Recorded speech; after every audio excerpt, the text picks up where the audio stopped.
हामीले अस्तिका दिन मात्र हेर्यौं, युवा भेलामाथि विभिन्न प्रकारका अवरोधहरू खडा गर्ने, नेताहरूलाई जान नदिने आक्रमणकारी कामहरू भए, बिथोल्ने कामहरू भयो, आतंक फिजाउने कामहरू भयो।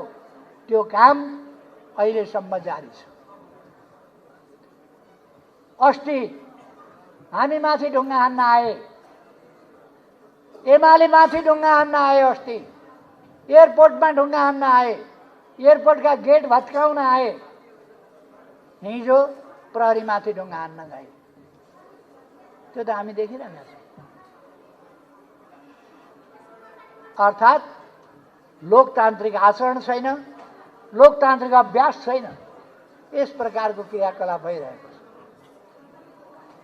यस्ता क्रियाकलापहरूलाई म भन्न चाहन्छु, सरकारले अविलम्ब रोक्नु पर्दछ। अर्को एउटा प्रश्न, चुनाव गराउने भन्छ सरकार, यस्ता काम गर्छ, कसरी हुन्छ चुनाव भन्ने प्रश्न मान्छेहरूले गरिरहेका छन्। चुनाव नहुँदाखेरि पनि त रोक्न पाइँदैन, चुनाव नहुँदा पनि गतिविधि रोक्न पाइँदैन, चुनाव नहुँदा पनि आवागमन रोक्न पाइँदैन, सभा सम्मेलन बिथोल्न पाइँदैन। त्यो कुरा होइन र? चुनाव भए पनि नभए पनि कहिल्यै पनि जहिल्यै पनि रोक्न पाइँदैन। त्यो अनुशासनमा बस्न पर्दछ। तर यस देशलाई अझ ठुलो विपत्ति हुन्छ अरे। प्रधानमन्त्रीले अस्ति बोलेको हामीले सुन्यौँ। यदि यो सरकार संविधान सम्मत बनेको छैन भन्ने हो भने त झन अर्को ठुलो विद्रोह हुन्छ अरे। कसले विद्रोह गर्छ? अथवा नेपाली जनतालाई धम्काएर तर्साएर अस्तिको भन्दा ठुलो विद्रोह हुन्छ भनेको के भनेको? त्यो